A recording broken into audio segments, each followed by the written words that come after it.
গো ঠাকুমা, তুমি কই? এই তো আমি এখানে বসে আছি। চোখে কি দেখা যাচ্ছে না?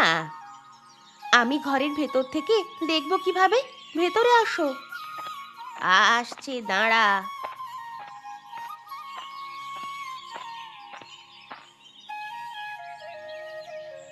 এখন বল দেখি, কি হয়েছে? এমন গলা ফাটিয়ে ডাকার কি কারণ? ঠাকুমা, এখন তো ভালোই চলছে আমাদের সেলাইয়ের কাজ, কিন্তু আমি তো একা আর এত কাপড় বানাতে পারছি না গো। প্রতিদিন যে পরিমাণ চাহিদা থাকে তার সাথে তাল মিলিয়ে সব তো আর দিতে পারছি না। আমার এখন আরো কয়েকজন মেয়ের প্রয়োজন। হ্যাঁ, কথাটা তুই ঠিকই বলেছিস। এখন তো আর পুরুষরা মহিলাদের কাপড় বানায় না, তাই তোর বানানো মহিলাদের কাপড়ের চাহিদা অনেক বেশি বেড়ে গেছে। এখন আরো মহিলা পাবো কোথায় আমার সাথে কাজ করার জন্য? আর কয়েকজন মিলে আমার সাথে কাজ করলে ভালো হতো গো ঠাকুমা। আচ্ছা রিপা, তুই এত অস্থির হোস না তো। আমি দেখি, বিকেলে কয়েকজনের বাড়ি যাব। কেউ যদি কাজ শিখতে ইচ্ছুক হয়ে থাকে তাহলে তোর কাছে নিয়ে আসব। তুই শিখিয়ে পড়িয়ে নিস। রিপা, ও রিপা, বোন বাড়িতে আছো নাকি? হ্যাঁ, ভিতরেই আছি। তা আপনারা কে আর কোথা থেকে আসছেন? আমরা এই গ্রামেই থাকি, আসবো নাকি ভিতরে? হ্যাঁ হ্যাঁ, আসুন আসুন, ভিতরে আসুন।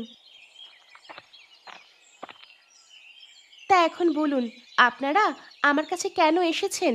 কাপড় বানাবেন বুঝি? কিন্তু আপনারা সবাই দেখছি খালি হাতে এসেছেন। আমি তো কাপড় বিক্রি করি না, শুধু কাপড় বানাই। না বোন, আমরা তোমার কাছে কোনো কাপড় বানাতে আসিনি। আসলে বড় বিপদে পড়েই তোমার কাছে এসেছি। আচ্ছা তাই নাকি? বলুন তাহলে আমাকে, আপনাদের কি বিপদ? আর বলো না বোন, আমরা আমাদের সংসার চালাতে গিয়ে নাজেহাল হয়ে যাচ্ছি। তাই ভাবছি আমরাও তোমার মতো সেলাইয়ের কাজ শিখব। তুমি তো আস্তে আস্তে ভালোই উন্নতি করেছো, তোমাকে দেখে আমরাও অনুপ্রেরণা পাচ্ছি। ও, এই ব্যাপার। এর সমাধান তো আমি খুব সহজেই আপনাদের দিতে পারবো। আপনারা চাইলে আমার সাথেই কাজ করতে পারবেন। এমনিতেই আমার আরো কয়েকজন মেয়ে লাগতো, একা একা আর কাজ করে শেষ করতে পারি না। সত্যি বলছো তুমি? আচ্ছা ঠিক আছে, তুমি আমাদের বড্ড উপকার করলে। আমি বাজারের দোকান থেকে 3-4টে সেলাই মেশিন আনিয়ে রাখতে বলেছিলাম, কারণ আমি কয়েকজন মেয়েকে আমার সাথে কাজে রাখতে চেয়েছিলাম। এখন তাহলে আমি কাল বা পরশুদিন আপনাদের জন্য মেশিন আনিয়ে রাখবো। আপনারা কালকে সকালে এসে একটু খবর নিয়ে যাবেন, কেমন? আচ্ছা, বাঁচালে আমাদের। তোমার কাছে আমরা চিরকৃতজ্ঞ থাকবো। একজন মানুষ হয়ে আরেকজন মানুষকে সাহায্য করা, এটা তো আমাদের দায়িত্বেরই মধ্যে পড়ে, তাই নয় কি? সেটা আর কজন তোমার মতো করে ভাবে বলো? আচ্ছা, আমরা এখন তাহলে যাই। সকালে একবার এসে খোঁজ নিয়ে যাব সেলাইয়ের মেশিন এসেছে কিনা। হ্যাঁ, তাই আসবেন। আচ্ছা ঠিক আছে তাহলে।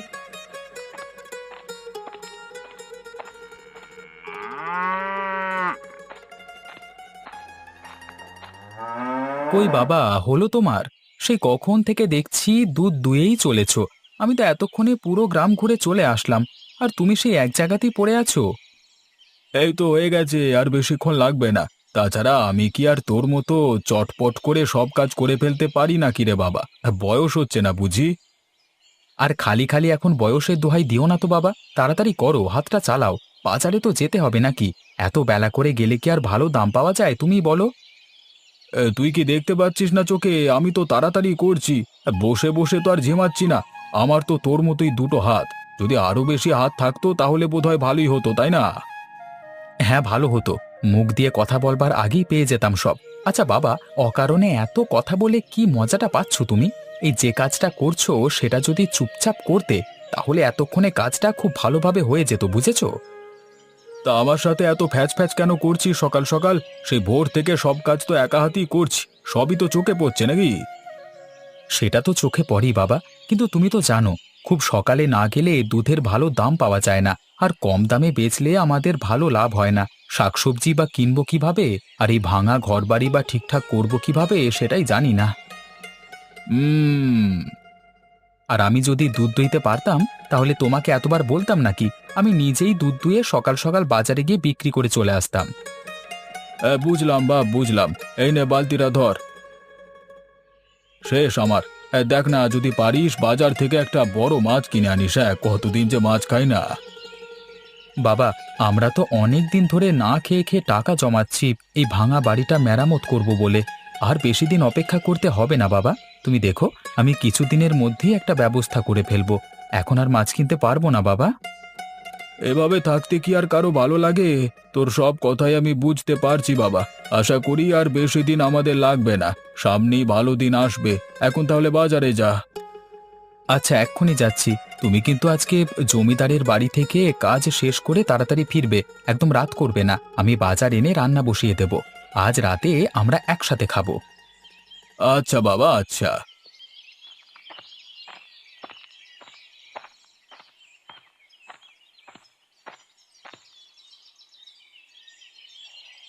মোড়ল মশাই, আমি এসেছি। আজ কি কি কাজ করতে হবে তাড়াতাড়ি বলুন। আজকে রাতে একটু তাড়াতাড়ি বাড়ি যেতে হবে, ছেলেটা বলে দিয়েছে। কেন রে, তাড়াতাড়ি যেতে হবে কেন? কি হয়েছে? বাড়িতে কোনো অনুষ্ঠান আছে নাকি? না না, তেমন কিছু না। আমি রোজ আপনার বাড়ি থেকে অনেক রাতে ফিরি, আর বাড়িতে ছেলেটা সবসময় একা একাই খায়। তবে আজ বারবার করে বলে দিয়েছে একটু আগে চলে যেতে। একসাথে বাবা ছেলে ডাল ভাত খাবো, এই আর কি। সেটা তো খুবই ভালো কথা। তাহলে সব কাজ দ্রুত শেষ করে ফেল। আজকে কি কি কাজ করতে হবে বলে দিন মোড়ল মশাই। আজকে বেশি কাজ করাবো না। আমার সব কাপড়গুলো ধুয়ে দিবি, তারপর শুকিয়ে গেলে ভালো করে ভাঁজ করে আলমারিতে রেখে দিবি। আর আজকে রান্না বান্না বেশি কিছু করতে হবে না। আমার ছেলে আজকে বাইরে গেছে, কালকে ফিরবে। তুই চাল ডাল মিলিয়ে খিচুড়ি করে রাখ। আচ্ছা, এক্ষুনি করছি।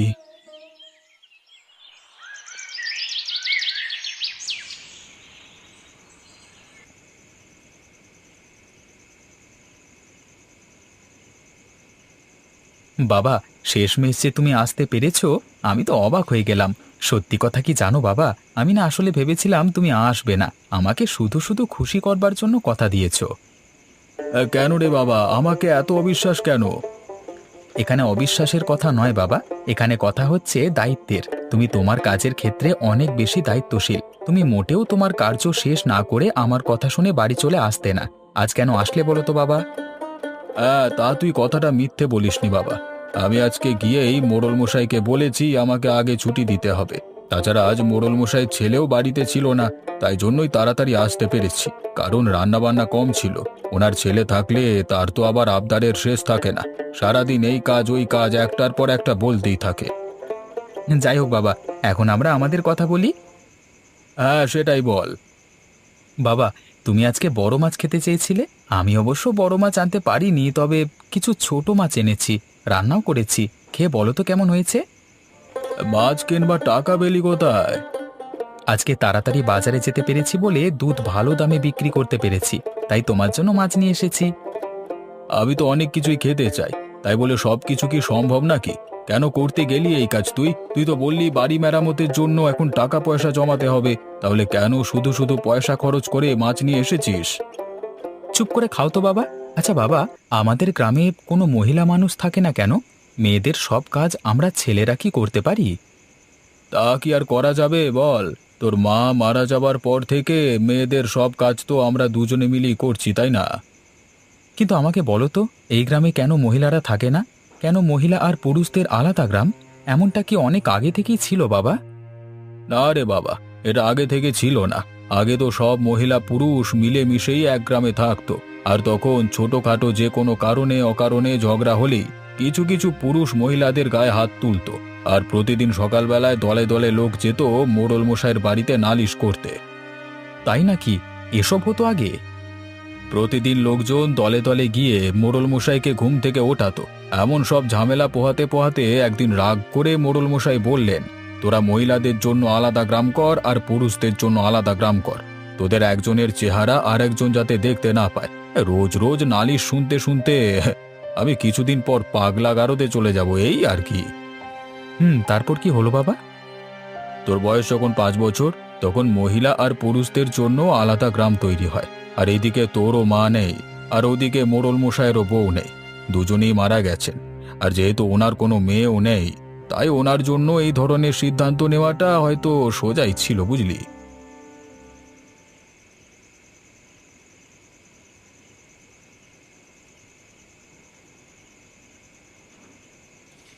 কি রে মা, দেখেছিস তোর এই কাপড়ের ব্যবসাটা দিনে দিনে বড় হয়ে যাচ্ছে। গ্রামের কত মহিলা এখন তোর এখানে কাজ করে স্বাবলম্বী হয়ে গেছে। ঠাকুমা, এখন বাজারে যদি একটা বড় দোকান দিতে পারতাম তাহলে বেশ ভালো হতো, কি বলো তুমি? তা তো ভালোই হতো, কিন্তু সেটা করতে গেলে তো অনেক টাকার প্রয়োজন মা। বাজারে দোকানটা দিতে পারলে আরো অনেক মহিলা আমাদের দোকানে কাজ করতে পারতো। এভাবে করে আরো মহিলাদের কাজের একটা ব্যবস্থা হয়ে যেত। আমাদের হাতে তো এখন তেমন টাকা পয়সা নেই রে মা। তবে আমরা কিভাবে কি করব তার একটা প্রাথমিক পরিকল্পনা করে রাখতে পারি, যাতে হাতে টাকা আসলেই সাথে সাথে পরিকল্পনা বাস্তবায়ন করতে পারি। টাকা পয়সা তো জমাচ্ছি ঠাকুমা, আরো কয়েক মাস দিন রাত মিলে যদি পরিশ্রম করতে পারি তাহলে হয়তো আমার এই স্বপ্নটা আমি পূরণ করতে পারবো। আমি জানি তুই সেটা পারবি, কারণ তুই তোর সততা দিয়ে কাজ করিস আর অনেক পরিশ্রম করিস। শুধু তাই নয়, অন্যের ভালো নিয়েও তুই অনেক চিন্তা করিস। আজকাল এমন মানুষ পাওয়া যায় না। তুই দেখিস একদিন তুই অনেক দূরে যাবি, সেই দিনটা যেন আমি দেখে যেতে পারি। ঠাকুমা, কলার মোচার তরকারিটা খুব ভালো হয়েছে। তোমার হাতের সব রান্নাই আমার খুব পছন্দের, তার মধ্যে এই কলার মোচার তরকারিটা হচ্ছে 1 নাম্বার। আচ্ছা, তোমাকেও একটা হোটেল খুলে দেবো নাকি বাজারে? হ্যাঁ, তা তুই দিতে পারিস। সারাদিন তো ঘরে বসেই থাকি, আমারও না হয় একটু কাজের ব্যবস্থা হলো। আমি তো আর চোখে দেখতে পাই না, তাই তোর সেলাইয়ের কাজে তোকে কোনো সাহায্য করতে পারি না। ঠাকুমা, যা বলেছো। শোনো, তোমাকে কোনো কাজ করতে হবে না, তুমি শুধু বসে বসে খাবে আর মন চাইলে আমার জন্য মজার মজার রান্না করবে। আচ্ছা, আর এখন তাড়াতাড়ি খা, খাবার তো সব ঠান্ডা হয়ে বরফ হয়ে গেল।